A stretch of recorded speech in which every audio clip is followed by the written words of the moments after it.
Hello, everyone, and welcome to this Window On webcast. We're going to talk today about Brexit, and I'm sure we're going to have a very interesting discussion. I'm very honored to be the moderator. My name is Ilaria Maselli. I'm a senior economist at the Conference Board. And good morning or good afternoon, depending on which side of the world you're watching this webcast from. What are we going to talk about? It's a fascinating topic. We can talk about it for probably much more than 1 hour. But here is what we're going to focus on in the next 60 minutes. So we're going to talk about how business is reacting in the short term, in the long term. What are the challenges? What's going to happen in a month from now? We will also talk about what is the impact on people and workers in the UK as well as outside the UK. We're also going to try to answer the question, and it's a very difficult one, of course, what will the UK look like in 10 years from now? What type of country will it be? Will it be interesting to doing business in it? And last but not least, we're going to try to talk about the possible opportunities that are arising from this situation. The current discourse on Brexit is very much focused on the negative impact, and there are many, of course, and some of that we will discuss, but maybe there are also opportunities that are being overlooked in this space. I'm not going to do that on my own, of course. I have 4 fantastic speakers, and I'm going to introduce them right now. I'm going to start with my colleague, Michael Kivney. He's sitting next to me here in the Brussels studio. Hello, Michael. Hi, Ilaria. How are you doing? Ready? I'm ready to go. Good. Then we have Simon Witt from Novartis, calling us from Switzerland. Hello, Simon. Hello, everyone. Is the weather in Switzerland as nice as in Brussels today? It's absolutely gorgeous. Thank you. Nice to hear that. Then we have Philippe McCann from the University of Sheffield. Hello, Philippe. Hello, Ilaria. And last but not least, we have Ian Bagg from the London School of Economics that is going to join us as soon as this class ends in about 30 minutes. So he will join us in the second half of this webcast. So I have a fantastic virtual panel, and I'm eager to start the conversation with them. But I would like to remind you first that you can earn CPE credits from watching this webcast. But please note that these are available only for live participation and if you watch the entire webcast. There will be 3 windows that will pop up on your screen. Please click OK to show that you're actually actively following. Now, this said, I'm going to start with Michael. And I have a special request for you, Michael. I would like to be sure that everyone is on the same page before we deal with the short-term, the long-term consequences, and everything that we have to say related to Brexit. But I want to be sure that everyone is on the same page. So can you please summarize where we are right now? It's 30 days from Brexit Day. A lot of uncertainty and a lot of things are not clear. And I guess not everyone is addicted to Brexit news as you and I. So can you please make a summary as if you were not addicted to Brexit news? Okay, I'll try, Ilaria. I don't know what's going to happen once Brexit is over with my Twitter feed. It'll become very empty. So just to summarize, on the 14th of November of last year, the UK and the EU agreed the withdrawal agreement. And that had a number of main components to it. Part of the withdrawal agreement was it confirmed that the UK would leave on the 29th of March 2019, that there would be an extension until the 31st of December 2020, and then an option for a possible further extension beyond that for a further 2 years. In addition to that, the UK would pay £39 billion to meet its obligations to the EU for the foreseeable future, and citizens' rights will be protected. In addition to that, there was a political declaration about future cooperation. But the most interesting part of it was what's called the backstop.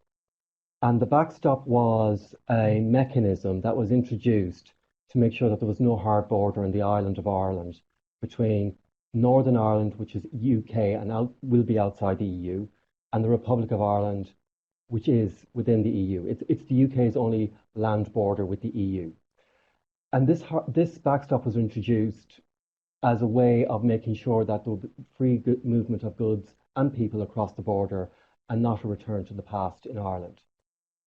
The UK was unhappy with this because it felt that if the backstop and these special arrangements were made for Northern Ireland, it would result in there having to be checks on goods travelling between Britain across the Irish Sea to Northern Ireland. And to the unionist community in Northern Ireland, this was a red line because they felt there couldn't be checks between two parts of the UK. And so the UK successfully negotiated into the backstop arrangement that the UK as a whole would be part of the backstop. And this would remain in place until, or this would only be introduced if there was no trade agreement or there was no technical solution to there being free movement of goods without any infrastructure on the border. When this was put to Parliament on the 15th of January, the government had the biggest defeat ever. They were defeated on the agreement, largely because of the backstop, by 230 votes. To set context, the largest previous defeat in Parliament of a government was 166 votes in 1924. So this was quite a significant defeat for the government. After that, the Prime Minister went back to Europe, looking for a reopening of the agreement and a reopening of the backstop. Europe has point-blankly refused to reopen the agreement. This was signed off by all EU member states, and as far as the EU was concerned, it was a done deal.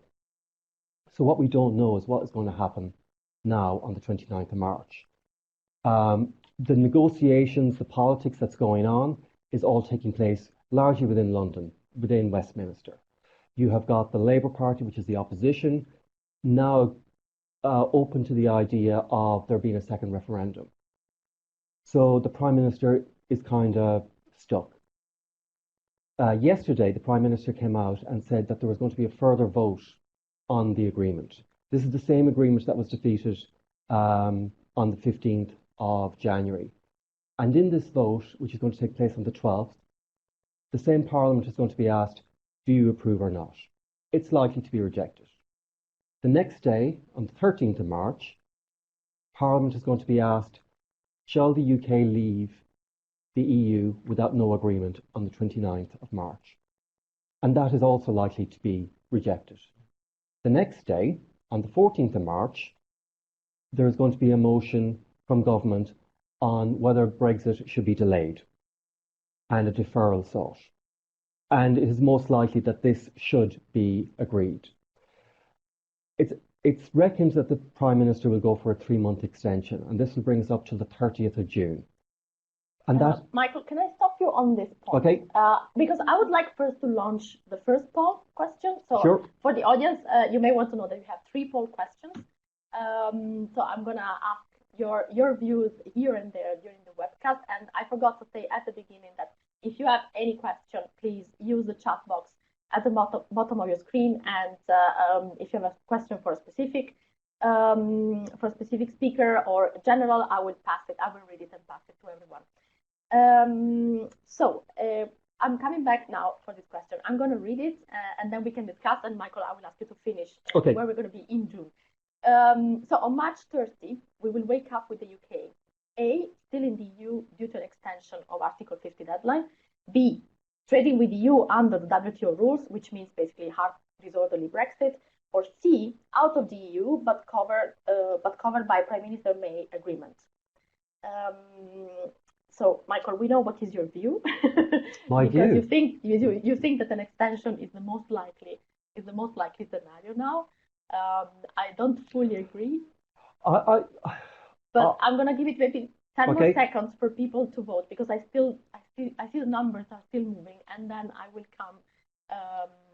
come to you to ask your views, and then I will ask actually also Simone and Philippe to tell us. Okay, so I see it stopped moving. The percentages are fixed.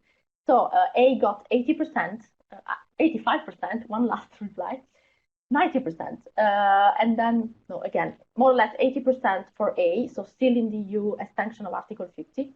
And then we have a minority that thinks that there is a hard Brexit happening and then 10% of people thinking that Prime Minister May deal will be approved. So, Michael, you start, and then I'm going to ask Simon and Philip. Okay, so my most likely view is that there will be an extension, because there's an opportunity of an extension. No one will agree on anything until there's a hard deadline. The hard deadline has to be the 30th of June because the European Parliament resumes on the 1st of July, and the UK is not having the European elections. So the UK has no option but to be gone by the 30th of June. So I believe it will go to the wire on the 30th of June. All right. Philip, what did you reply? Actually, I didn't reply. I just looked at it and I thought, well, if you certainly look at all the newspaper columnists and the television journalists, almost everybody's working on the assumption that there will be an Article 50 extension, so that at the end of March, the UK will still remain in the current situation. All right. I've expected that for quite a long time. Okay. And last but not least, Simon, what did you reply? Yes, I replied to the extension because they're not reasonable enough to go for the soft Brexit and not, let's say, tough enough to go for the hard one. So they will take the middle way. Unfortunately, this will have some further costs for the society and business, but that's how I expect the politics to behave. Okay, and this actually leads me to the first question that I have for you, Simon, because I think it's really unbelievable that 30 days from official Brexit day, we still have as much uncertainty as we had almost 2 years ago. So I really wonder how in your company you're dealing with that. What is the short-term plan? I mean, you're in a very specific sector that has priorities, and it's really important to get goods into the UK. So how are you managing this gigantic uncertainty that we live in? Thank you for that question, Ilaria. And yes, I'm in the pharmaceutical industry, and for us it's of tremendous importance that we really get the medication to the UK, but as well we have production sites in the UK, so we as well need to get our products from the UK to the rest of the world. Now, maybe a general comment. How do we deal with macroeconomic business risks that are of high uncertainties? Very simple. You draw scenarios. You think about what's the impact on your company. So in my case, on Novartis, in each scenarios. And then based on this, for each scenario, draw out the priorities and the mitigation plans. So whatever the world or the politicians are going to decide upon, you're ready. Day X, you open the drawer and you act. So that's how we generally deal with it. Now, in case of Brexit, we approached the uncertainty in that way. There are three key issues. So first, there is the issue of market access, right? So we will have new customs arising and increasing costs and timelines to get our product into the country. The second issue is the issue of regulatory cooperation. So in fact, we need every country we trade with to license and inspect our production sites. And we would have to run new registrations for products and batch releases. So massive additional costs. And the third one is related to the free movement of people. And one of the key and most important establishments within the EU. So as an example, in Switzerland, we have 600 people from the UK working for Novartis. And if we would not find a solution, they would all have to leave us by maybe March 30th. So what have we done? With regards to the relation EU and UK, we need to focus on our internal activities. So we ensured our production site readiness. We invested in stockpiling so that we have the most important drugs really already in the UK or in the rest of the world. And we have transferred our marketing authorization holder to Ireland. for the obvious reason and mentioned with the backstop. With Switzerland, there is a better situation as the EU allowed Switzerland to negotiate with the UK on certain deals. So there we have since February a trade agreement for market access, so no customs there.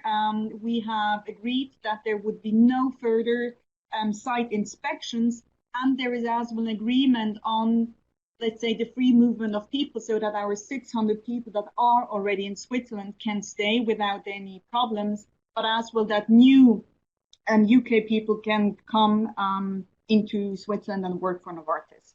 So current status, wrapping up, dear Ilaria. When we look at internal readiness, all what we were able to do is done. Externally, we can't do anything about the EU and the UK. We just need to wait. And on Switzerland, we're in a very good situation. Thank you, Simone. Can I just come back to you for one thing, because I probably missed it. So just for clarification. So in terms of the regulatory environment, so you applied for a new license in the UK? No. So we just had to transfer. So in the UK, marketing authorization license must be in the UK, and for EU, it must be in EU. So we had to transfer some marketing authorizations to Ireland, and that should cope from a regulatory cooperation standpoint. All right. Okay. So this is interesting because we will come back to the issue of Ireland towards the end of the webcast. So this will probably come back. Okay, this was very, very interesting. So scenarios. I want to ask to Philippe how he's dealing with it, but I know he's running economic models to try to understand the impact of Brexit in the UK and outside the UK, so in the rest of the EU. So, Philippe, can you show us some of the results of your research regarding the impact of Brexit on the economy and on the labour market?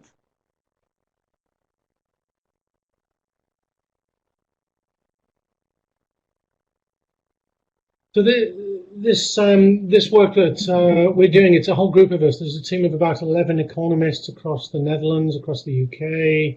I'm representing the team. The project leader is Raquel Ortega-Arqueles. And you can see many of the people working from the Netherlands, Erasmus University Groningen.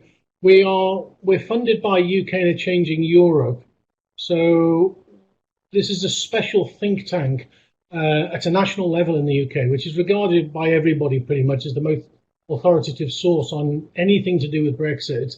It's coordinated by Professor Anand Menon at King's College London, that many of your colleagues may be familiar with. And we are funded through what's called the Economic and Social Research Council. So that's the National Research Council for Social Sciences. So we won one of the key, what's called the 25 Brexit priority grants. So the easy thing is if I just kind of indicate the kind of things we're picking up. So what this graph I'm just showing you here is, this was something that we uncovered our research team about 2 weeks before the referendum. We published it in a short note a week before the referendum. And it's a remarkable observation. We build the trade networks that link all the different regions of the UK to the rest of the regions across Europe. So it's country by country, but also region by region, and then within the global trade structure. And what we found was that the regions that voted leave, so if you look at the horizontal axis, the x-axis, that's the percentage of the local voting population who voted leave, who voted for Brexit. And on the vertical axis is the share of the local economy which is directly dependent on European markets.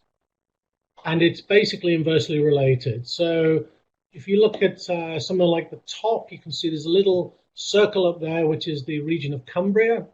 Other people will know as the Lake District. That very strongly voted leave, pro-Brexit, and their local MP was very vocal in arguing for Brexit. And yet they actually have the highest dependency on European markets of any area in the UK. Areas in Yorkshire, the Midlands, the north of England, the places that were the very strong leave votes. If you look at the bottom left-hand side, the bottom left-hand quadrant, you'll see London. London, even though it has a very strong pro-Remain, anti-Brexit vote, is actually the least dependent economy within the UK on the rest of Europe. And this is direct demand in terms of consumption demand, investment demand, and everything.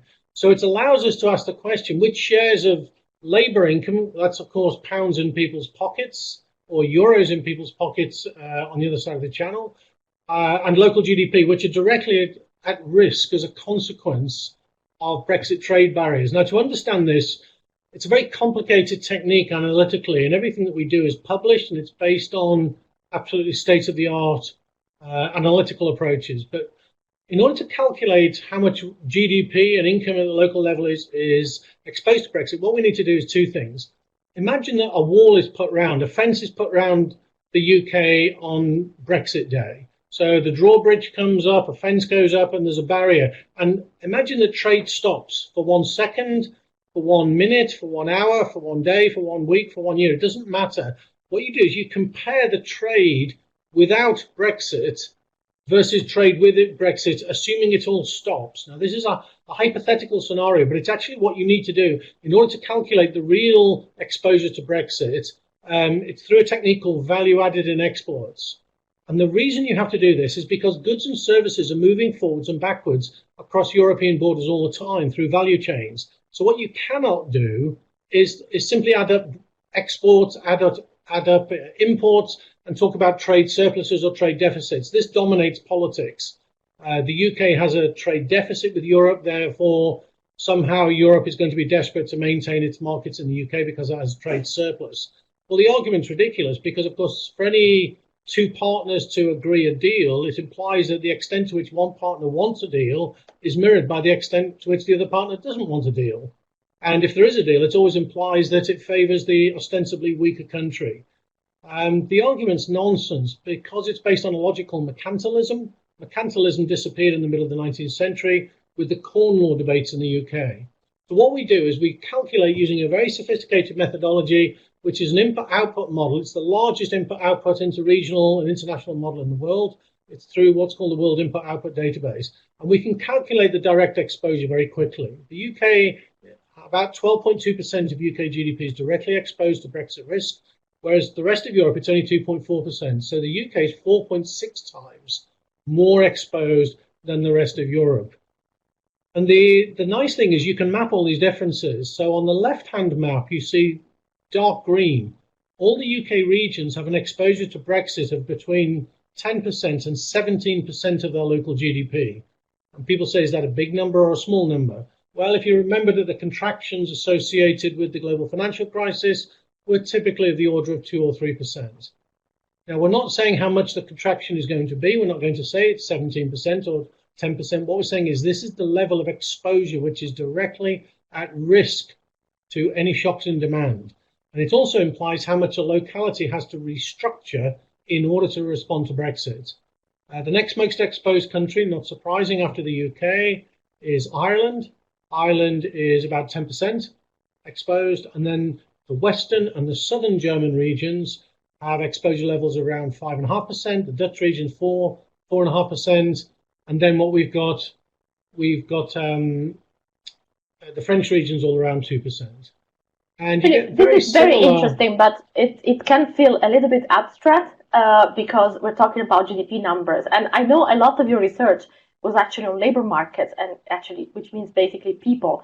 So can you show us the numbers where you have the estimates on of the impact of Brexit on people? I'm coming back to this because I read, I don't know if you all read it, a couple of days ago, there was a very interesting article of Wolfgang Munchau in the Financial Times. Yes. That basically said, well, you know, there is companies somehow will adapt and governments will find a way to make a deal. But at the end, Brexit is about people, and there are people that will lose their jobs, people that cannot travel that easily to see their families, and situations like this. So I'm very curious to hear the numbers related to the labor, your estimates on the labor market. Well, actually, our estimates for wage incomes are very similar to GDP. If I show you, I go back to the previous diagram where I showed these distributions here, region by region, the estimates for local labor income that we've also published, I can send on the links to you afterwards if any of your colleagues want to follow up. They're actually very similar. There are slight differences because of capital labor, differences between regions. There's different intensities across places. That's within the UK. And then if you go back to the maps, you can see the overall picture. But these relationships more or less hold pretty much the same, both in terms of local labor incomes and in terms of local GDP. So the share of people's incomes which is exposed in the UK is typically 10, 15, 16, 17, 18%. It's very, very high shares. Whereas in the rest of Europe, the shares are very, very low. France, Spain, 1 or 2% at the most. Germany, 4 or 5%. The Netherlands again. So they more or less map onto each other almost exactly, the labor income and the GDP share. So they are very, very big numbers. All right. And what about the impact in terms of jobs? Because it would be a double effect. It would be an effect on income, I mean, effect on wages, and effect on the number of jobs. I mean, what are the numbers of jobs that are at risk, and in which sectors? What we can do is I've just put a slide up for you there. You can actually see according to sectors, and the job story is a very interesting one because the exposure levels of manufacturing industry, you think aerospace, automotive industries like that, their exposure levels in different parts of the country would be between around 30% and 50% of their GDP and their employment. For primary industries, agriculture, rural industries, and so on, it's between around 13 and 35%, so it's typically around a quarter or a third. What's really interesting is services. Services are those industries which are the least exposed because so many services are domestic, so it's normally 4 to 9%. But that hides a big part of the story because certainly in the UK, about 78% of the UK economy is service industries. So service industries actually have very low levels of exposure. And so you can see these also. These are the exposure levels for various different countries. The UK, services 4 to 9%, manufacturing 29, 51. If you look at Germany, 13, 17, 2 to 4. You see that the service industries in general are much less exposed, so is construction. But primary industries and manufacturing, those are the real areas where the hits are. But the big point that we've been able to show to, I'm going to jump ahead, this is the number of jobs directly at risk in the UK. And we can do this for all European countries. What's interesting is the total effect on jobs is actually more serious in service industries than in manufacturing. And the reason is because so many service jobs are directly integrated with global value chains, where goods and services are crisscrossing borders multiple times.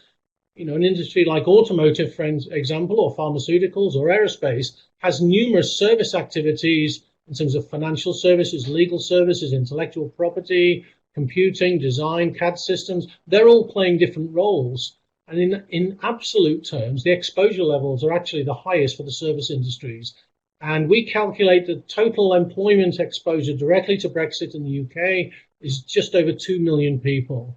So these are very, very large numbers again. And these are jobs which are basically directly depend on demand in the rest of Europe. So the extent to which that demand is shocked or reduced by Brexit, these jobs will be basically taking the hit. And these are the things that have captured attention when we talked about these things publicly. So even though services relatively are not exposed, they're actually in absolute terms the most exposed. It's a question of structure. And my guess is that it would actually be quite similar for many other countries, particularly countries like Belgium and the Netherlands, that it would probably be a fairly similar story. We've actually got calculations on each of these countries. And what you see is they tend to be a mini version of the UK case. Interesting. So the absolute numbers are actually really, really big. Yes. Now the question is, what are the jobs at risk? Are rather high-skilled jobs, low-skilled jobs? Do you have any idea about that? Yes, we do actually. I'll leave the same slide up just here. But actually, we've just been producing some work on occupational structures exposed to Brexit. We were presenting this at the Committee of the Regions in a big symposium last Friday in Brussels. And what we see is the jobs which are most at risk are high-skilled jobs. They are jobs which are more productive than the average jobs. They're knowledge-intensive, particularly service-related jobs, which are linked in to global value chains. So where either primary industries or manufacturing industries are exporting, then it's service industry jobs which are connected to those value chains. Many of those jobs actually are local. They're not directly exported themselves. They're local business services, local legal services, local computing services, things like architectural design, legal services, engineering activities to do with intellectual property. We have accounting services, trade, exporting activities, auxiliary activities in financial services, and so on. A lot of administrative and technical support services as well. So they're jobs which are kind of hidden. They have no lobbying power. They have no national representation, but they're very widespread. They're highly productive jobs. And given the productivity challenges facing the UK economy, this is very serious. And if you look at the third bar from the bottom, you'll see financial service activities. A lot of the political discussions in the UK, of course, because of the role of the financial markets in London, are about what to do about the city. But interestingly, the activities of the city are one of the least exposed in the UK because they're already hyper-globalized. And the number of jobs at risk within the London financial markets is actually very small. It's still large in absolute terms. It's just very small relative to all of these other industries that have no lobbying power, no political representation. Thank you, Philip. This is quite alarming, of course, and I guess the estimates will change depending on what type of agreement will be in place between the EU and the UK. So I'm gonna move to the next part of the discussion because there is something I would like to ask also to the audience with the next poll. And it's related to the news that came out yesterday. Now, Michael today basically told me that this is no longer fresh news, but yesterday there was this idea circulating that Theresa May would ask an extension of 2 years. And this extension of 2 years, I mean, this proposal was actually kind of welcome in Brussels. So if you can put on the next poll, what I would like to ask everyone is the following question. So how would you look at 2 years extension in your business? A, as a favorable development because it gives us more time to arrange the transition, or B, as an unfavorable development because it just adds more uncertainty. And I'm curious to start with Simone to hear what you think about this. Can you be a little bit more precise on the question, because I'm not sure if I understand the question. It should be on your screen as well, Simone. So the question is, okay, good. Imagine there was a 2 years extension. Would you be happy because you have 2 more years to manage the transition, or would you be upset because it's just more uncertainty? I think in general, looking forward, I expect a more favorable environment, still linked to many uncertainties that are, however, a normal base in our business. However, I do expect certain political macroeconomic risks to be lower. Okay, but would you be happy if Brexit was postponed by 2 years and then the whole, I imagine a referendum might be put on the agenda in a 2 year span? Or would you be happy to see that scenario, or would you prefer whatever happens to close the deal in March or June eventually with a short extension? What would be easiest to manage? Yeah, then if it happens rather now within the next month. Okay, so I would see it as an unfavorable development, as it will just add more uncertainty. Okay, that's interesting because I agree with you, but we are a minority. I see 87% of respondents that prefer an extension. So speaking of that, whatever the long term is, I would like to ask Ian. I understand Ian managed to join us. And so welcome, Ian, and thank you for running from your class to back to your office. So the question I wanted to ask you is the following. How do you see the UK evolving in the long term? And let's imagine the long term is in 10 years from now. Which what country, what type of country will it be? Will it still be an interesting place for doing business, for example? How do you see it evolving outside of the EU? Thank you for the question, Ilaria. I think the obvious answer has to begin with two words. It depends. Those two words are critical because we don't really know what's going to happen even over the next 2 weeks, let alone 10 years.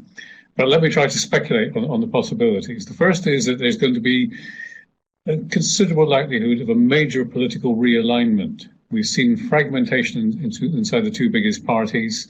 We've seen a rejection of the old left-right, social democrat, social centre-right kind of approach to politics in favour of more extremes.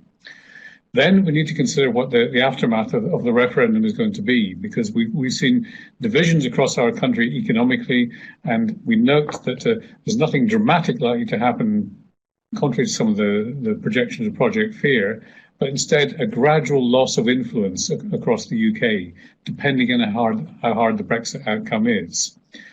We may see some improvement in the poor productivity record of recent years because there is going to be an incentive for the UK to try to do more on the assumption it's outside the EU in some respects, and it may want to relocate some of its activities towards other parts of the world. So still an outward-looking UK, still one which has the same long-running problems of how to deal with the productivity crisis, one which in the politics are going to evolve, but I don't think you can expect to see Singapore on the North Sea. Okay, that was the question I wanted to ask, whether you believe a Singapore scenario is likely, and that is not the case. I was once in a presentation, and somebody said the scenarios are actually two. One is Singapore, the other one is North Korea, because outside of the EU, basically, the UK would be cut off from all of the trade deals and be extremely isolated. How likely is that also? Well, Ilaria, we also at one stage in the referendum campaign heard about the Albanian model. Nobody was quite clear what the Albanian model was. But no, the UK is going to stay globally integrated. It's not going to become a hermit country like North Korea. And I think that we exaggerate the extent of change that's going to arise inside or outside the European Union. Instead, I would say it's a relative but gentle decline that is the most likely scenario for the UK economy. Thank you. A very interesting view, although of course not the most optimistic one. Now, I guess a lot of what the UK will look like would also depend on how close it stays to the EU. And so, Michael, my next question is to you. What type of relationship do you expect? I mean, once the whole exit is dealt with, how do you think EU and UK will trade with each other? Well, I would take the perspective of firstly saying, not necessarily agreeing that the exit will be dealt with.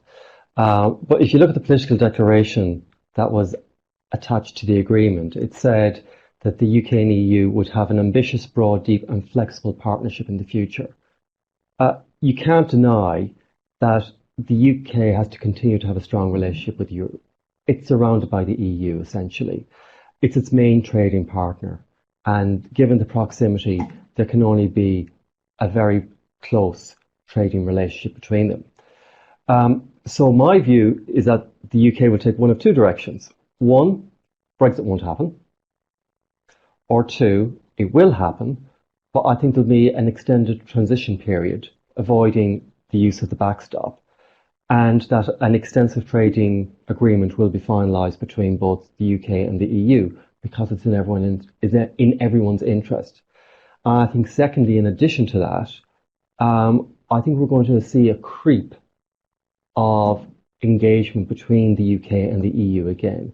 And I'm thinking of areas around justice, security, environment, all these areas where practical cooperation between the UK and the EU makes sense. So while the UK will leave, I think it will nearly rejoin, but not join in terms of practical cooperation.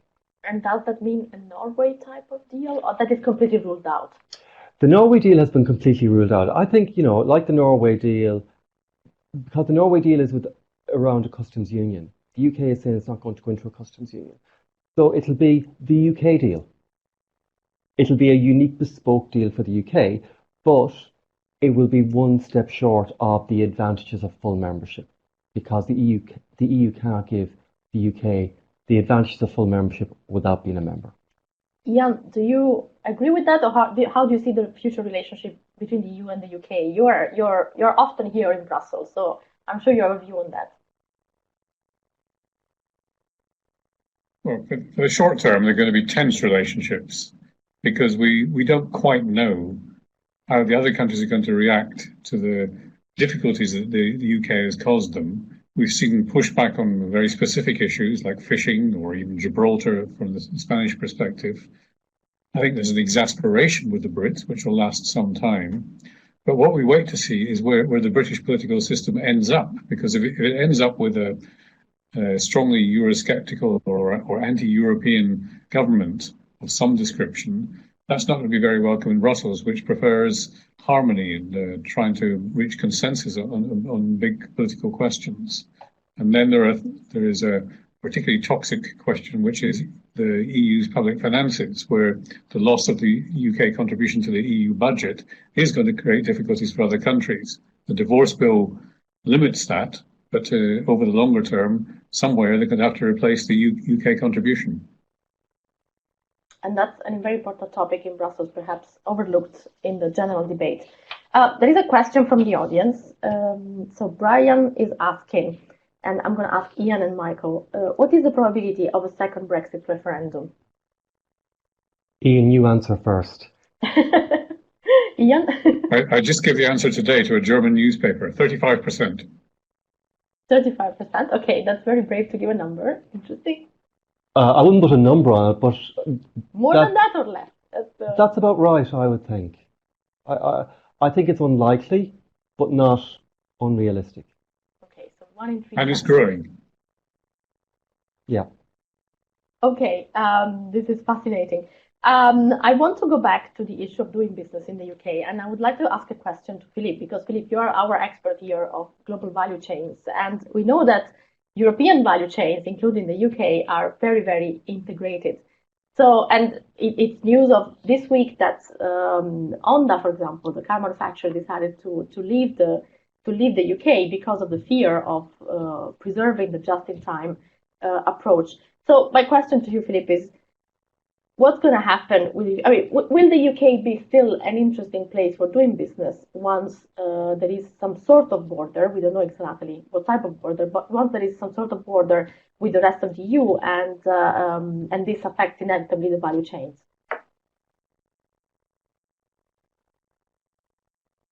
Well, I think it's a couple of different things. For foreign investors, so non-UK investors in the UK, the balance of priorities will shift. Companies will invest in the UK in order to produce for the UK markets. The UK is still a large economy, and the market is big and the market is evolving. So companies who are wanting to sell to UK markets, that's probably more difficult than it was slightly, but that will still continue. The more difficult case is companies that wanted to build facilities or set up in the UK as a direct conduit into the rest of the single market. A lot of those advantages will be rather diminished. And that's been a major feature of foreign investments into the UK over the last 30 years, companies coming in specifically because of the legal system, linguistic basis, the deregulated environment in general within the economy, to allow them to set up European headquarters, European production facilities, and so on. And that is going to become much, much more difficult, but it depends on the sector as well. Some sectors are probably more likely to be affected adversely than others, particularly those which are highly integrated already. Obviously, we hear discussions about aerospace, automotive, these kinds of industries. They're the ones which are probably the most sensitive. But again, it depends on what the investments are for. Is it really for the UK market, domestic market access versus European-wide market access? One of the issues I know that you've been working on is the issue around supply chains. And our team, our research team of 11 people, we're going to be shortly publishing some more work on this in detail. We've been modeling the effects of the reorganization of supply chains. So, for example, companies in the UK reorganizing more of their inputs towards the UK base shifting away from European-wide sources and also possibly looking for sources elsewhere. There are possibilities, but it's very much industry by industry specific. For some industries, it's almost impossible to do this. There's simply no supply base which is available for those technologies. For others, it's relatively straightforward. The reordering of supply chains from our calculations cannot compensate for the loss of the supply base related to the European-wide market. That's simply not possible, even with effectively 100% supply chain reallocation where the supplies are available within the UK. And the other piece of work that we're working on as well, which should be coming out quite soon, is a huge simulation model. And what we can show is that the effects on competitiveness are basically adverse across the UK, except for a small number of industries due to actually reduced competition. So stronger domestic market presence, particularly monopoly positions, because of less European competition. For most industries, though, the effects are negative, even allowing for these supply chain type readjustments. Okay, very important insight then. So it depends if you're coming from outside the EU to serve the UK market, or whether you are a EU company that has business mixed up a little bit all over the UK and outside the UK. I want to spend the last 14 minutes that we have to discuss the possible opportunities, because for the past 2.5 years since the referendum, all that we've been hearing about is the catastrophic consequences of Brexit. And we know that they can be potentially really catastrophic, because as Philip showed us, up to 2.5 million jobs are at risk in the UK only. So this is, I mean, the negative consequences of Brexit are much stronger, of course, than any potential opportunity. But I would like to push my fantastic virtual panel to think about the possible opportunities, because this is a relatively neglected part of the debate. And when I talk about opportunities, I mean not only, of course, in the UK, but in other EU countries. So I'm going to start perhaps with Michael sitting next to me, because he lives in London. You live in London, Michael, but you're an Irishman, and so you have a good knowledge about Ireland. So tell us what you think the possible opportunities are. Well, there's two Irelands. There is in terms of the Irish economy, there's the indigenous Irish economy, and then there is the Irish economy driven by the foreign direct investment into Ireland. For the indigenous Irish economy, which is the primary sector, agriculture, it's a real downside. I was at home last weekend. I grew up on a farm in the west of Ireland, and there is palpable fear in the rural community about the impact. And Philip's numbers about primary industries in Ireland being affected bears that out. However, on the other side, there's the foreign direct investment, there's the tech, there's the pharma, there's the financial services. They're doing well regardless of Brexit, because they're global in their outlook. In terms of benefits, some financial services will come to Ireland, some already has. Barclays Bank has announced that they're moving 190 billion to Ireland. Aviva are moving 10 billion. It's estimated that in total about 900 billion will leave the UK for overseas markets. So Ireland is getting a good chunk of it. Obviously, Frankfurt will probably get more of it. So the opportunities for Ireland is that it will continue to attract foreign direct investment, but now some of this foreign direct investment that will attract will be because the UK could potentially preclude itself from consideration because it's outside the EU. And just to end, there was a rugby match in Ireland recently between Ireland and England. I won't go into the result, but the posters all around Dublin by a prominent Irish company said, "Welcome to the biggest English-speaking city in the EU," with a little asterisk beside it, on the 30th of March 2019. So that is an attraction for Ireland. English-speaking in the EU. There's an opportunity there. Sure, because that was actually a key attraction point for the UK in the past. Yes, absolutely. So small potential opportunities for Ireland, but mostly negative. All right. Philip, I know you did some, you're very much involved with the team in Groningen. And so can I ask you about the Netherlands? If you see any opportunity in the Netherlands? Well, the Dutch case is interesting. They're one of the most exposed countries. After the Republic of Ireland and Germany, the Dutch are very close in terms of exposure levels vis-a-vis total employment, wage income, and gross domestic product. In terms of competitiveness effects, actually the Dutch are the second most exposed after the Republic of Ireland. It's to do with how the cost structures work out country by country. So the Dutch are very exposed, but they are aware of it. The Dutch have done more analytical work on Brexit than anybody else, for good reason. Their banks, their research institutes, and indeed the team that I'm part of, half of that team is Dutch, and the Dutch also have the best data on these issues. So they're very aware of the negative consequences, particularly anything of a trade-related nature. But of course, the Dutch also are very much traders on service industries as well. And a lot of Dutch investments are in the UK, and a lot of British investments are in the Netherlands. So the Dutch are trying to alleviate some of the potential impacts by actually encouraging companies to attract to Amsterdam, Rotterdam, The Hague, particularly.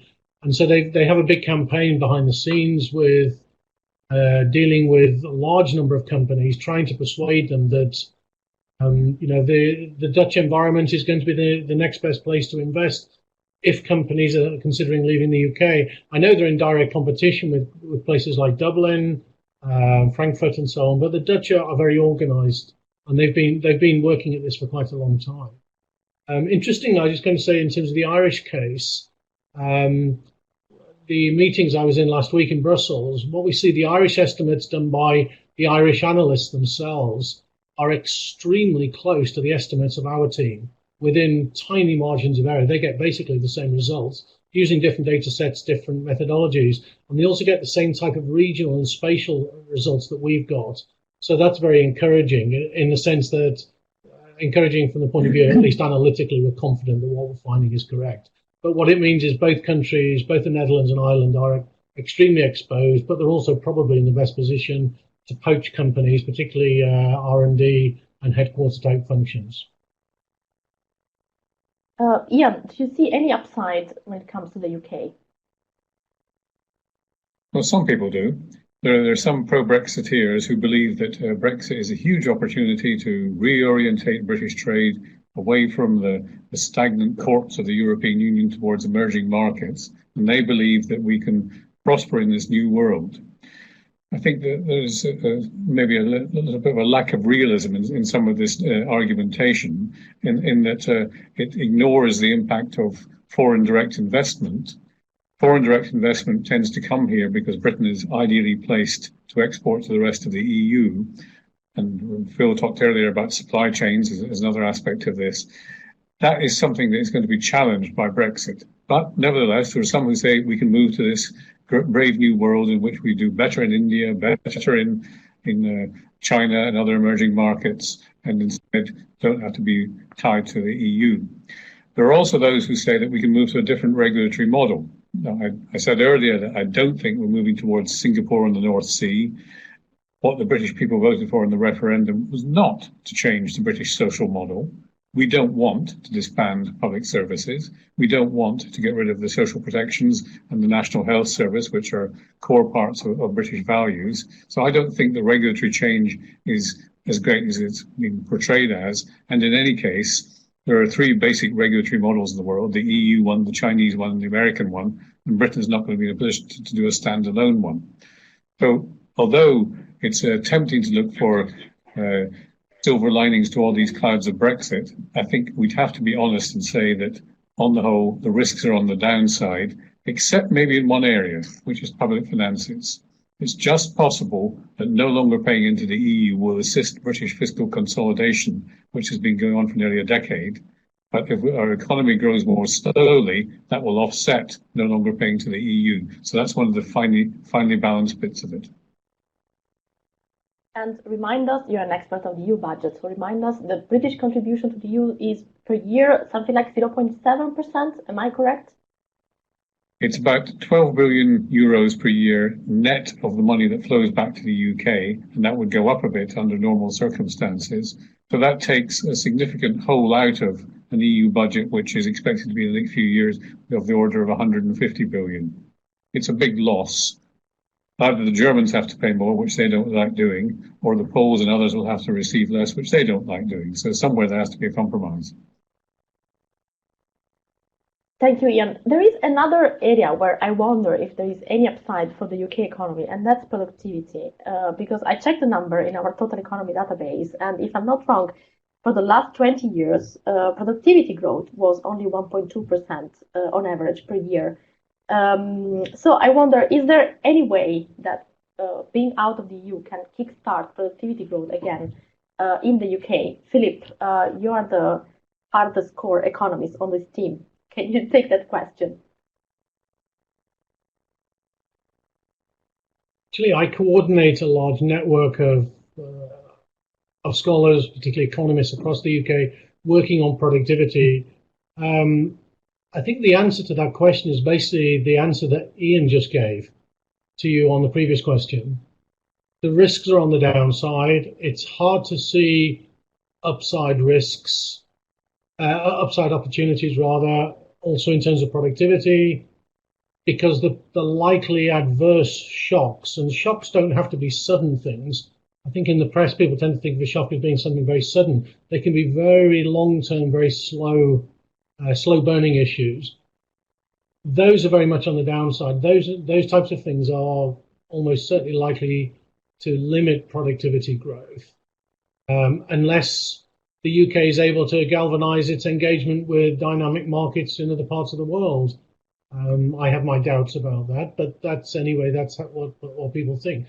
I think there is one element also which is related to that, which is a positive element, is the shock of the Brexit vote, probably more than anything else, is forcing the institutions in the UK, central government and the major ministries, to rethink the whole nature of industrial policy, is to start to think about the different parts of the country. The UK, on many measures now, is the most interregional unequal economy in the industrialized world.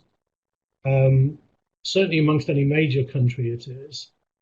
And the country's been basically decoupling into 2 or 3 different countries economically.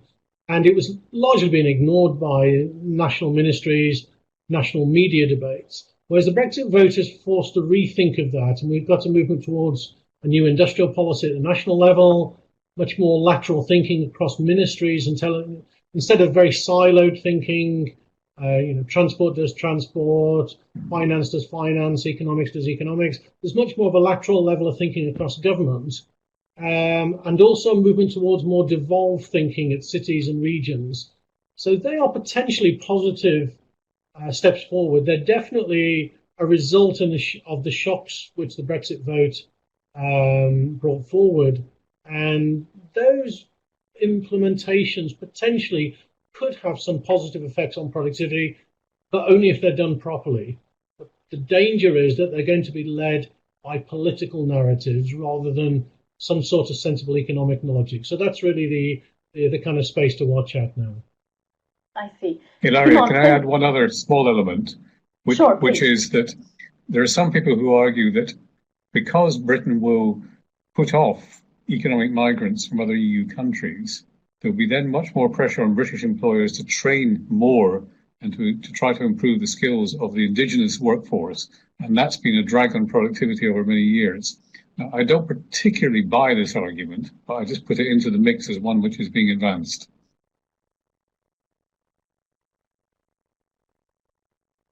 So you don't expect that to change? Not depending on Brexit and the amount of people that can flow in. You asked us for optimistic ideas. There's one. I see. Simon, last word to you. Do you see, from the perspective of the pharmaceutical industry, any upside in this mess of Brexit? Yes, in fact we do, and it's quite interesting. It relates well to what Ian and Phil have said as it relates to productivity growth. Currently Europe is losing a little bit, let's say, the lead on data and digital.